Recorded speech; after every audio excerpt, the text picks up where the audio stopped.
Bienvenue, c'est Smart Mag, le magazine des nouvelles intelligences de Via Grand Paris.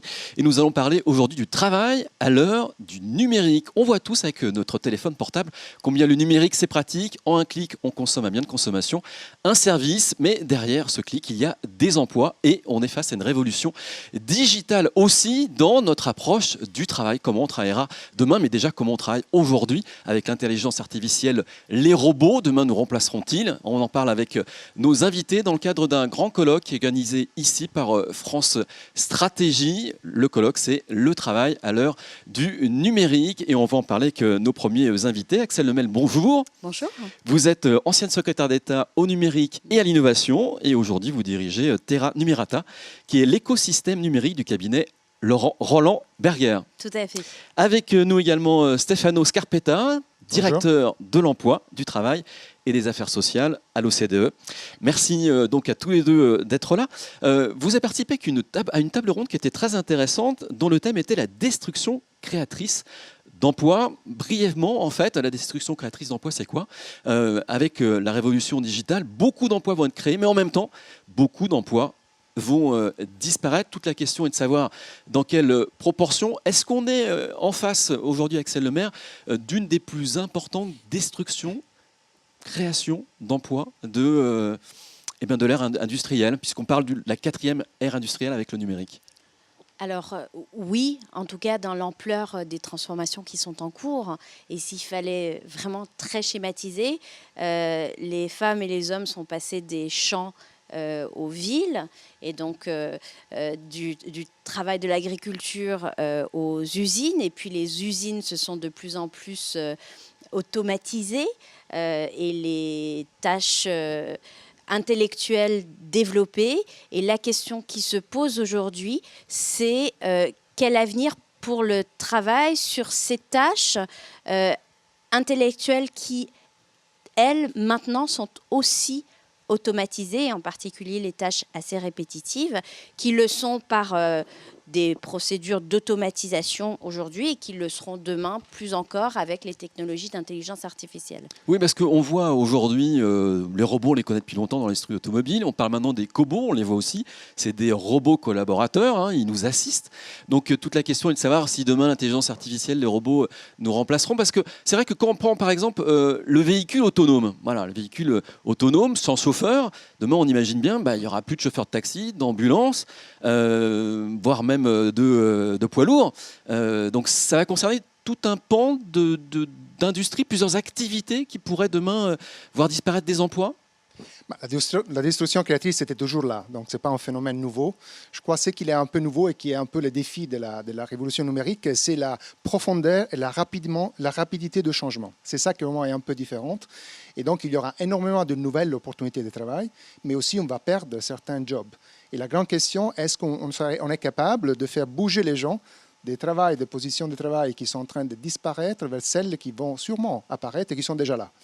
Donc ça, c'est un peu le grand défi. Je crois que la révolution numérique est là, il est présente, il va continuer à se développer, il crée beaucoup d'opportunités, mais aussi, évidemment, va provoquer sûrement des très grands changements dans les opportunités de travail, dans les jobs qu'on a aujourd'hui. Voilà, parce que vous dites que ça va très très vite. Pourquoi ça va très très vite en fait? Parce que la technologie progresse constamment? Ah oui, complètement. D'abord parce que les capacités des ordinateurs computationnels, elles sont plus puissantes que jamais. Elles sont plus faciles d'accès aussi. C'est moins cher d'accéder à ces possibilités d'analyse quantitative des données. Il y a 5 ans, il y a 10 ans, ce n'était pas possible. Donc les progrès sont très rapides. Mais en gros, le passage des champs aux usines, ça aura pris 200 ans. La révolution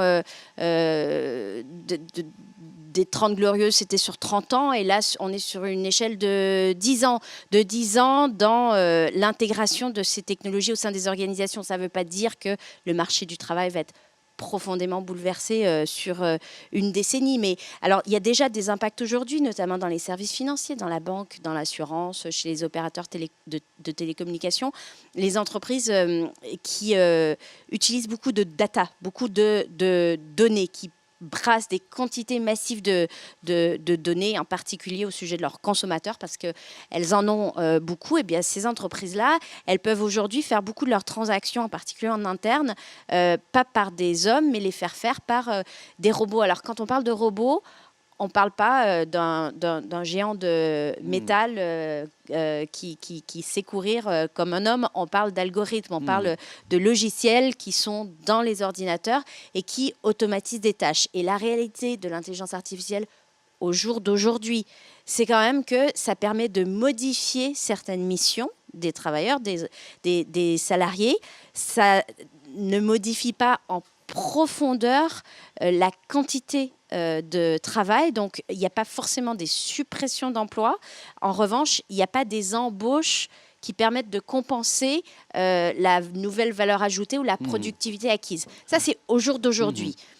D'ici quelques années, la question se posera sans doute autrement au fur et à mesure que ces technologies deviendront de plus en plus matures, d'où les questions fondamentales qui vont se poser sur comment accompagne-t-on cette transition et comment les pouvoirs publics en particulier, mais aussi les entreprises et toutes les organisations vont pouvoir jouer un rôle pour aider les gens à évoluer dans leur emploi. À évoluer, à développer de nouvelles compétences, etc. On a envie de comprendre quand même, c'est quoi exactement cette révolution digitale? Parce qu'on entend parler de big data, vous parliez des données, donc traitement des données, les big data, on entend parler des objets connectés, on entend parler des cobots, d'intelligence artificielle, c'est tout ça. Et puis, de temps en temps, voir surgir quelque chose de nouveau, parce que c'est vrai que les objets connectés, on n'en parlait pas il y a encore 4 ans, 5 ans.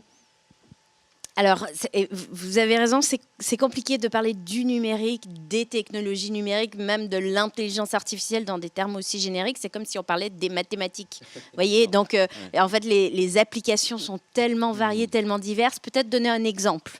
Dans le secteur de la santé, on sait que grâce à l'analyse quantitative des données de santé, par exemple au sujet des patients qui sont atteints de différents types de cancers, eh bien, on peut de plus en plus tirer des prédictions, c'est-à-dire mieux connaître la probabilité qu'une personne a d'avoir un cancer et donc mieux prévenir et puis aussi mieux soigner en identifiant les thérapies les plus adaptées au profil des patients. Et ça, on le fait parce que dorénavant, on a accès à ces données qu'on peut traiter selon des modèles prédictifs. Mais une fois qu'on a dit ça, concrètement, des hôpitaux qui aujourd'hui sont en capacité de mettre en place des systèmes informatiques, de former les médecins et d'appliquer ça sur des patients, il y en a très peu. En revanche, dans ces mêmes hôpitaux, utiliser des technologies d'apprentissage automatique pour, par exemple, permettre que la prise d'un rendez-vous avec le médecin soit plus efficace, pour permettre que les services d'urgence soient moins congestionnés, pour permettre de mieux gérer la paye des personnels. Ça, on sait faire aujourd'hui avec l'intelligence artificielle. Donc, en fait, c'est vraiment cette idée qu'on va mieux connaître la réalité et pouvoir mieux prédire les hypothèses possibles pour l'avenir qui est derrière l'intelligence artificielle. Voilà, donc il ne faut pas avoir peur en fait, de cette révolution digitale, c'est aussi ce que vous nous dites. Il va falloir anticiper, mais est-ce qu'on peut réussir à anticiper finalement les métiers nouveaux? On ne les connaît pas, ces métiers Il faut la gérer, la transition et la révolution numérique. C'est ça, je crois, les grands défis. Et il faut plus de politique, moins de politique publique et aussi un meilleur partenariat entre les politiques publiques et les partenaires sociaux. Je crois que ça, c'est un peu le grand défi. On ne sait pas les noms de jobs qui seront là d'ici 15 ans, 10 ans, même 5 ans. Ce qu'on sait, c'est plus ou moins quelles sont les tâches, quelles sont les mentions, quelles sont les fonctions que ce job probablement vont demander aux travailleurs. Et donc, on peut déjà commencer à regarder ce qui se passe aujourd'hui. On voit que les soft skills augmentent en termes de demande. On voit que tout le monde doit avoir un minimum de compétences digitales. Et on a quand même 50% de la population active aujourd'hui dans les pays de l'OCDE qui n'a pas de compétences digitales.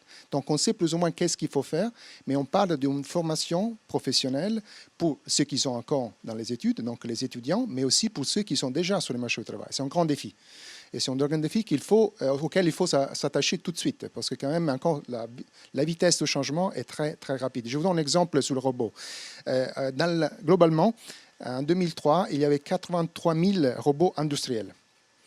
En 2016, il y avait 290 000. En 2020, la projection, c'est de 500 000 robots.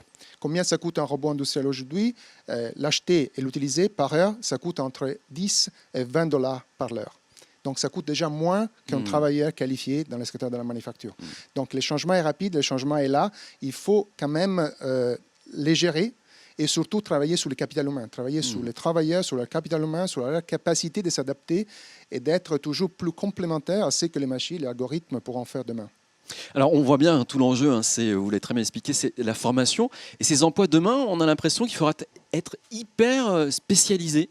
Est-ce que ça va laisser de côté des personnes qui, aujourd'hui, n'ont pas suffisamment d'expérience, n'ont pas suffisamment de diplôme? Est-ce qu'il y aura des emplois pour tout le monde, personnes qualifiées, non qualifiées? Alors, il y a un vrai risque d'une dualité plus forte encore entre des emplois très qualifiés et donc bien protégés par définition et tout le reste. Mais la réalité, c'est que les besoins de ce que vous appelez les soft skills seront plus grands que jamais. Qu'est-ce que c'est les soft skills?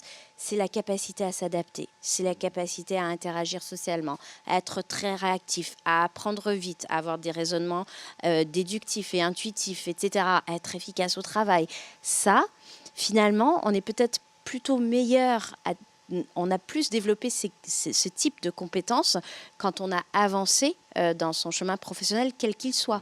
Et donc, mettre l'accent sur les soft skills, ça ne devrait pas être une question de niveau de diplôme et de positionnement dans une chaîne hiérarchique. En revanche, c'est très difficile à identifier et c'est très difficile à apprendre pour les personnes qui sont éloignées au départ de ce type de capacité. Donc l'enjeu en termes de formation, il sera de réussir à accompagner les gens dans l'appréhension de ce type de compétences. Il y a 15 ans, lorsqu'on apprenait l'utilisation d'une technologie, ça durait 15 ans. Aujourd'hui, ça dure en moyenne 3 ans. Donc on voit bien qu'il y a un besoin d'apprentissage en continu qui est une réalité qui malheureusement est encore aujourd'hui peu traduite dans la réalité des programmes de formation continue, d'apprentissage professionnel, etc. Donc il faut vraiment basculer vers une société de la formation en continu pour tous et pas uniquement pour les plus privilégiés, bien sûr. Alors ça a bien commencé avec le codage qui a fait son entrée au collège, mais ce que vous êtes en train de nous dire, c'est qu'il va falloir se former tout au long de sa vie. Vraiment, réellement. Il faut passer dans un modèle dans lequel, avant, on est à l'école, on se forme, donc on développe notre capital humain, après on rentre sur le marché du travail et on utilise tout ce qu'on a appris à l'école. Je crois que l'idée, c'est quand même qu'il faut continuer à apprendre pendant toute la vie professionnelle. Je crois que les gens qui sont au niveau des qualifications, les jeunes, sont déjà beaucoup plus capables de faire cela. Mais la question, c'est qu'il faut aussi donner cette opportunité, mais cette mentalité, cette capacité à tous ceux qui sont déjà sur le marché du travail, entre autres ceux qui ont des faibles compétences et qui ont plus de mal à s'adapter. Et donc, il faut vraiment des politiques publiques qui se concentrent, qui se focalisent aussi sur ceux qui sont plus démunis ou ils ont moins de capacités, non seulement de comprendre, mais quand même d'utiliser les potentialités qu'il y a des formations professionnelles. Sinon, il n'y aura plus de polarisation, il n'y a plus de différence entre ceux qui vont gérer la révolution numérique et vont vraiment l'utiliser très bien et les autres qui vont laisser être un peu à côté. Vous êtes optimiste quant à notre adaptation à cette révolution industrielle? On a l'impression qu'on va arriver à un tsunami. Est-ce qu'on a le temps de réagir? Oui. Je ne suis pas du tout déterministe ou fataliste, c'est-à-dire que je ne tiendrai jamais ce discours de il y aura des destructions d'emplois massives et ça va. En fait, tout dépend de ce qu'on en fait et c'est toujours comme ça avec les technologies, ce ne sont que des outils. Donc on les place au service de quoi? De quel objectif commun, collectif? Et donc, en fait, on pourrait penser qu'aujourd'hui, les géants de la tech sont plus puissants que les États, que l'économie l'emporte sur le politique, si on veut opposer les schémas. Et en réalité, il me semble qu'on a plus besoin que jamais de piloter par des politiques publiques ce genre de grand enjeu. La question, c'est comment et avec qui. Et donc, piloter seul dans son administration centrale, déconnecté de la réalité du corps social, non, bien sûr. Il faut vraiment embarquer l'ensemble des parties prenantes, des acteurs dans ces enjeux de formation. Merci beaucoup Axel Lemaire. Merci Stefano Scarpetta. Merci à vous. Merci à tous deux d'être venus participer à ce Smart Mag. On est ici à France Stratégie, organe de réflexion du gouvernement pour s'intéresser au numérique, à l'ère, au travail, à l'ère du numérique. À très vite pour un prochain Smart Mag, le rendez-vous des nouvelles intelligences.